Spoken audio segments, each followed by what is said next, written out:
Bilirsiniz, bu dünyada heç kəs daimi deyil. Bu dünyaya gelen her bir adam bu dünyadan gedecektir. Ancak xoşbaxt o kəsdir ki, dünyada iz koyur, böyük iz koyur.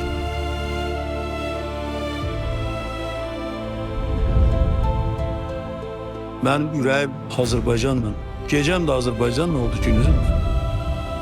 Nə mal, nə devlər, nə pul, bunlar hamısı dünyada geldi, yedəş gedərlər.